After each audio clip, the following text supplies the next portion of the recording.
Chapter 20. The Prisoner and the King.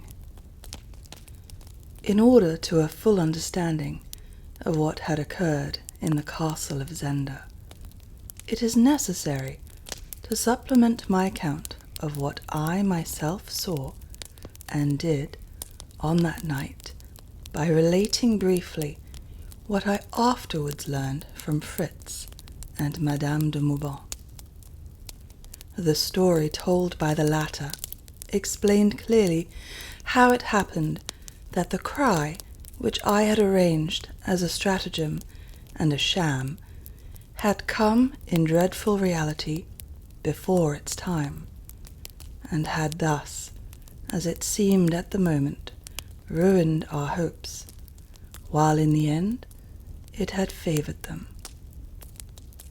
The unhappy woman, fired, I believe, by a genuine attachment to the Duke of Strelsau, no less than by the dazzling prospects which a dominion over him opened before her eyes, had followed him, at his request, from Paris to Ruritania. He was a man of strong passions, but of stronger will, and his cool head ruled both. He was content to take all and give nothing. When she arrived, she was not long in finding that she had a rival in the Princess Flavia.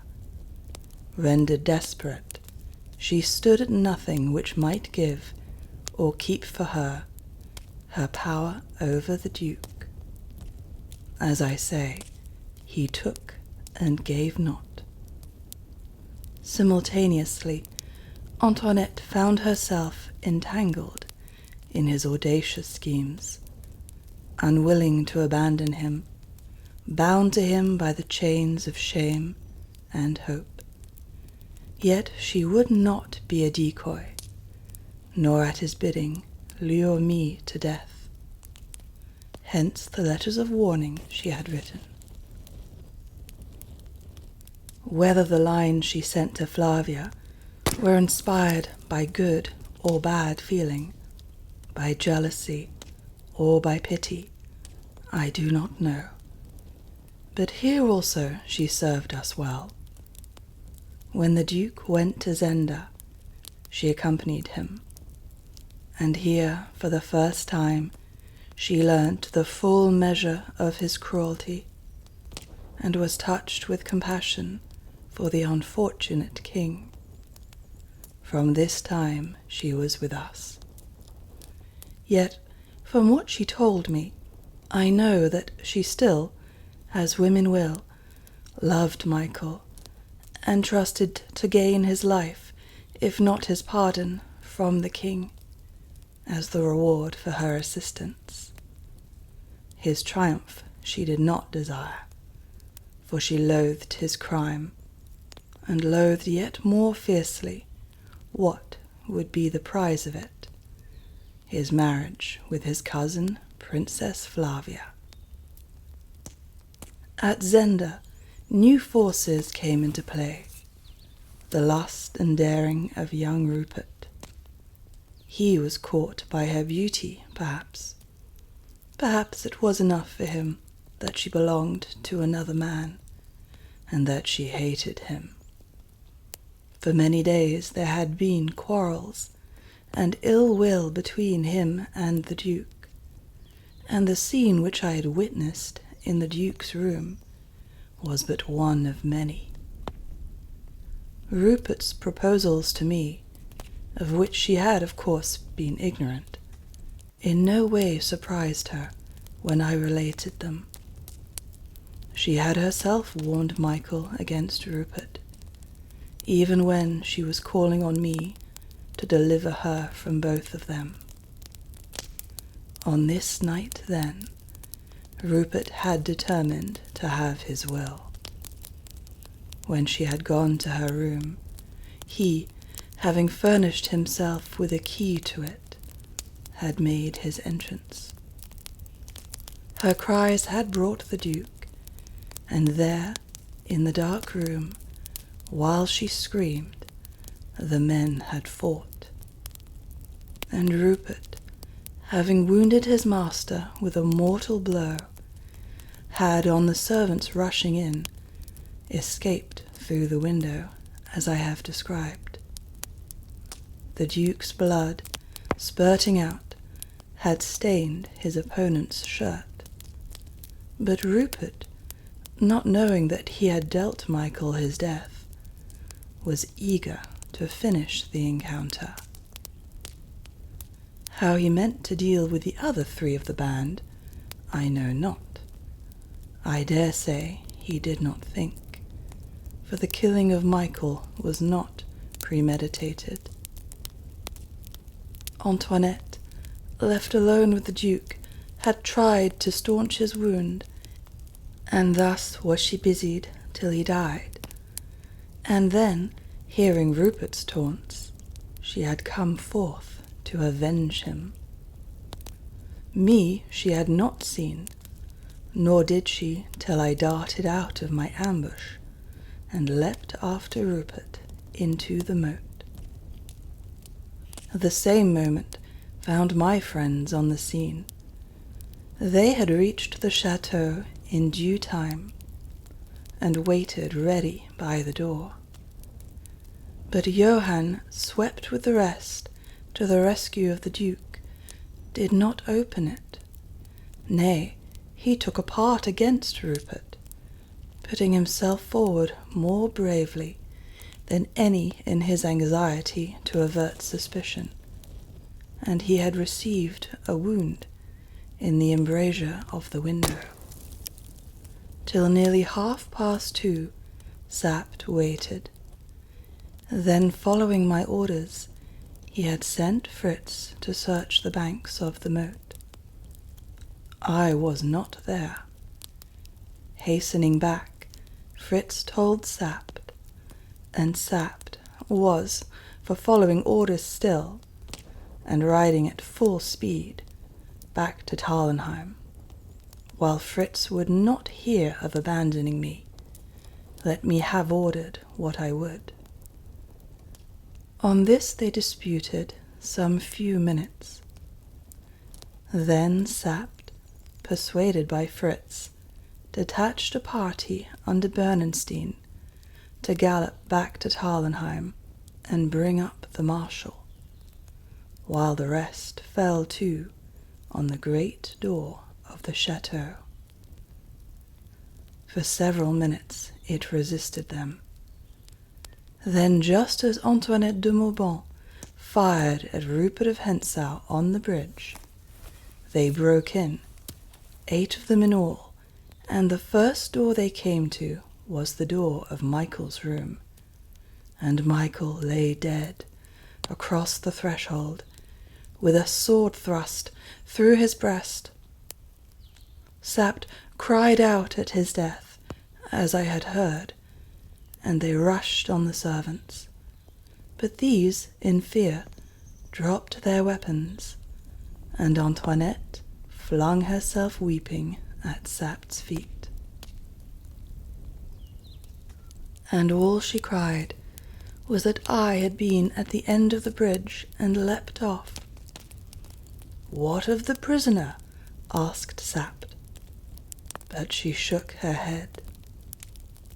Then Sapt and Fritz, with the gentlemen behind them, crossed the bridge, slowly, warily, and without noise, and Fritz stumbled over the body of de Gautier in the way of the door.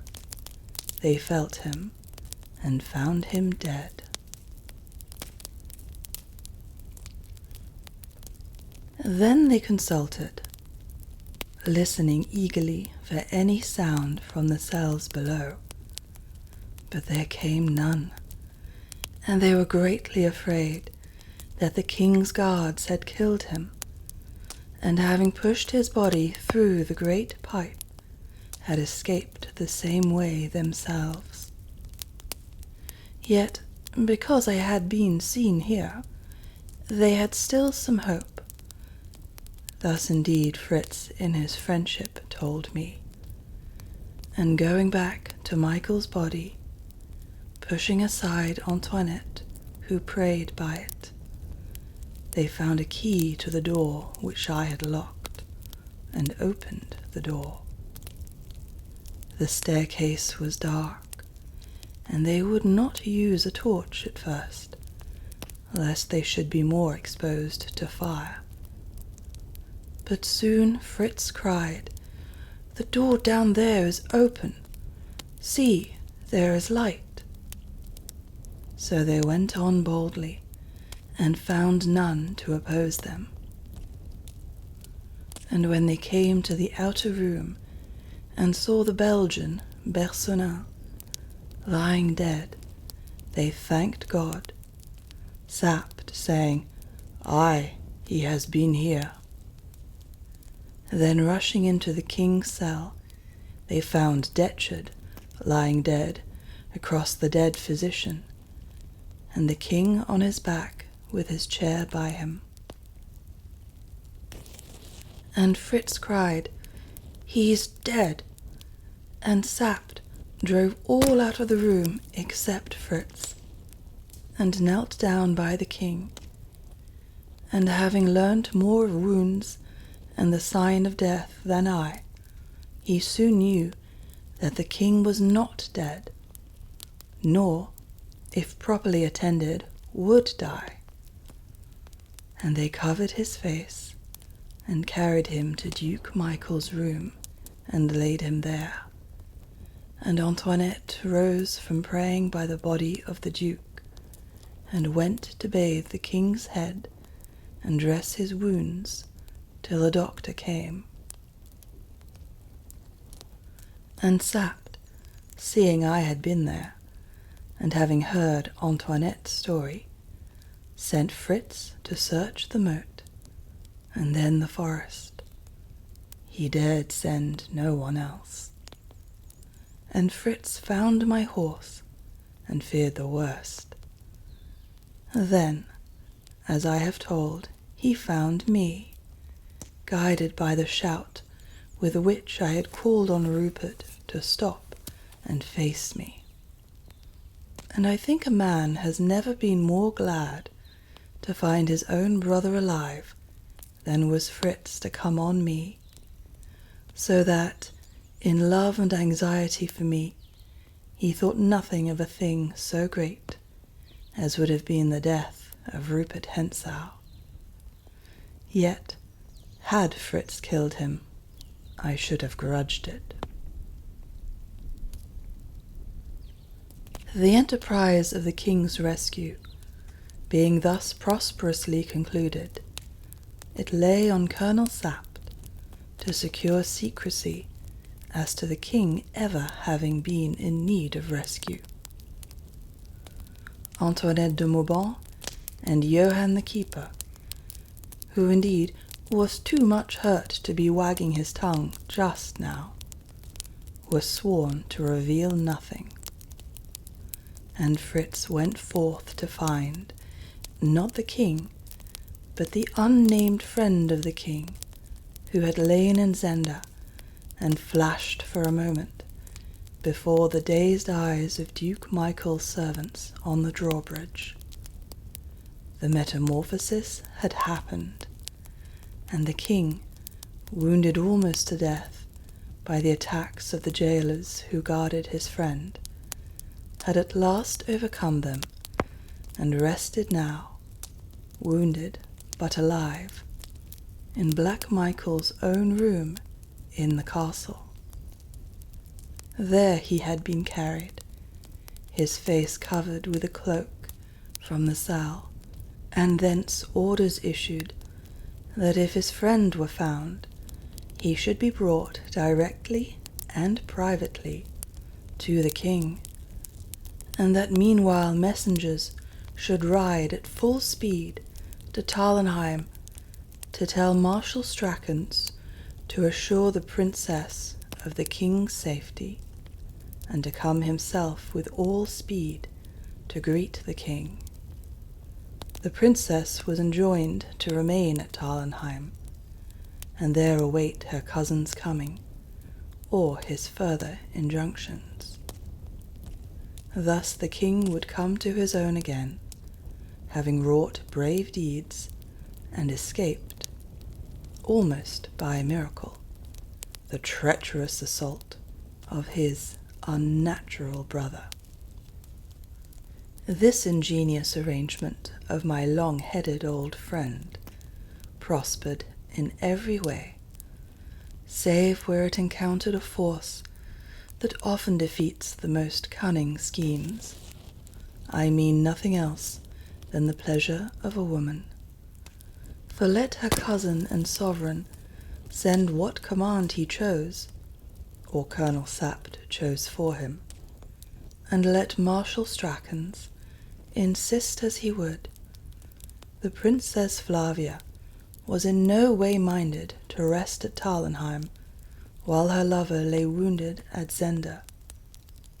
And when the Marshal, with a small suite, rode forth from Tarlenheim on the way to Zenda, the princess's carriage followed immediately behind.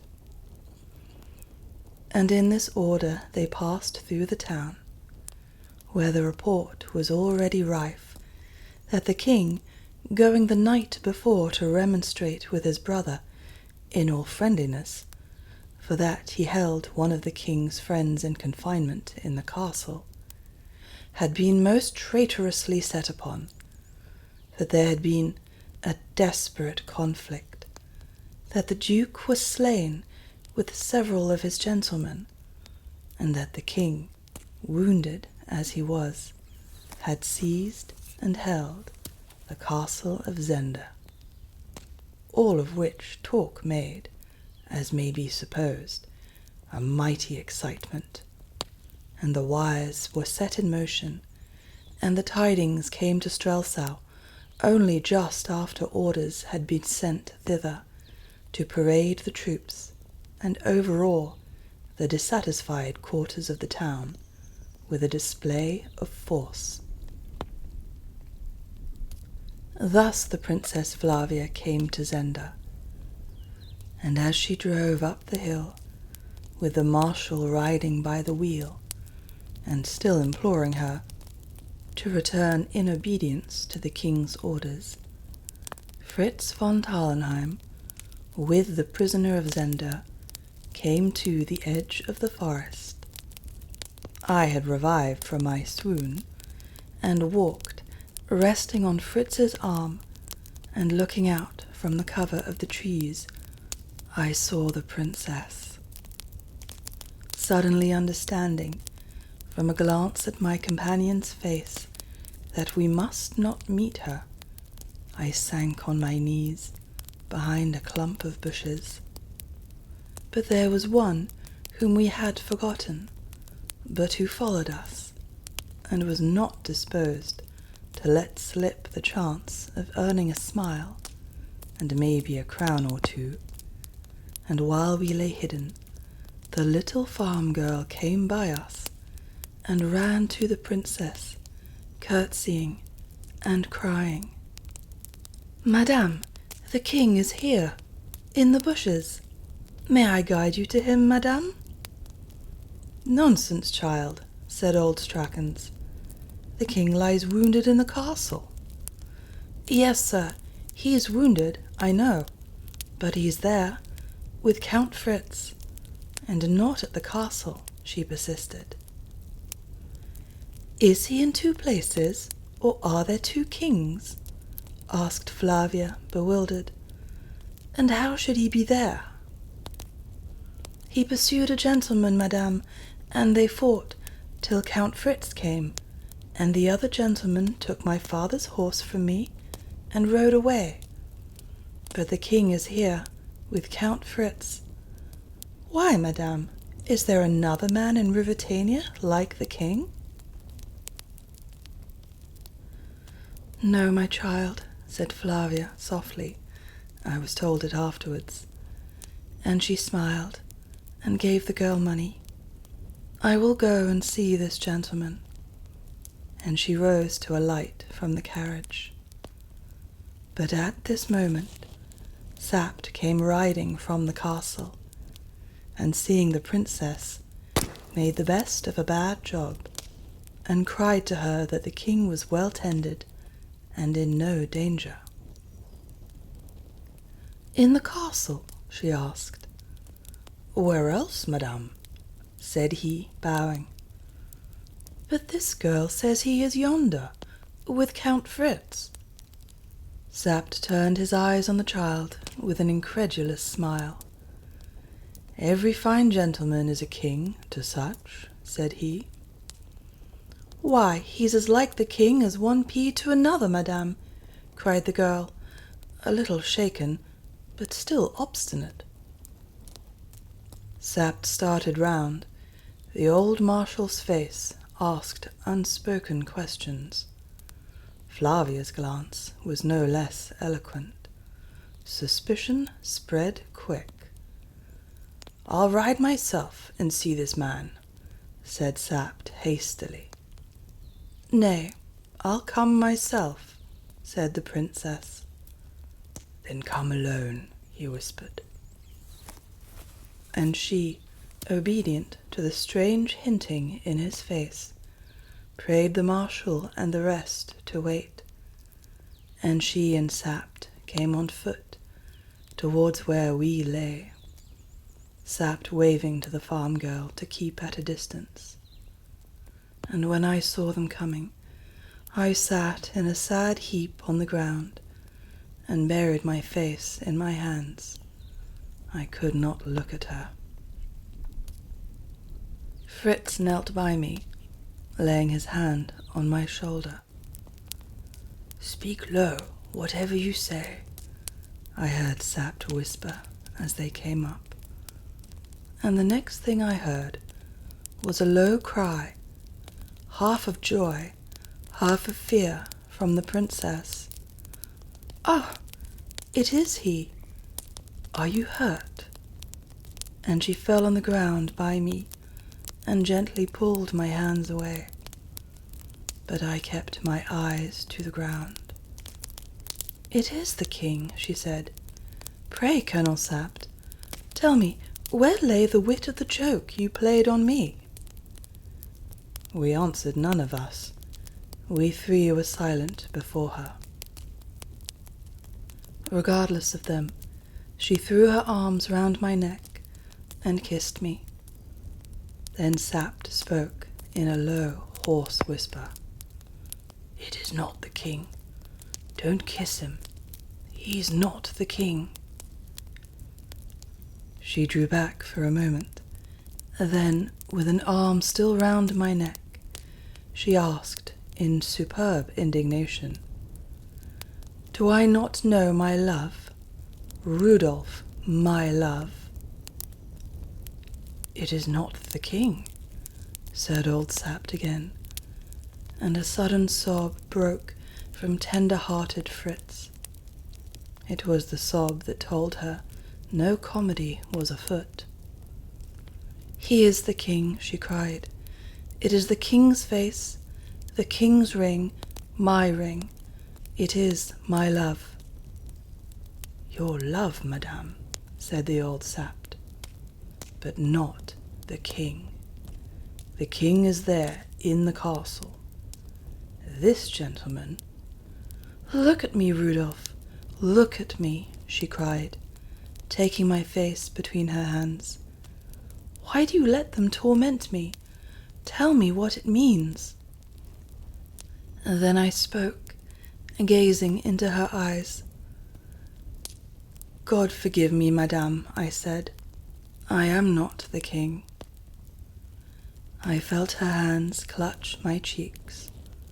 She gazed at me as never man's face was scanned yet, and I, silent again, saw wonder born, and doubt grow, and terror spring to life as she looked. And very gradually the grasp of her hand slackened. She turned to Sapt, to Fritz, and back to me. Then suddenly she reeled forward and fell in my arms, and with a great cry of pain I gathered her to me and kissed her lips. Sapt laid his hand on my arm. I looked up in his face, and I laid her softly on the ground and stood up, looking on her, cursing heaven that young Rupert's sword had spared me for this sharper pang.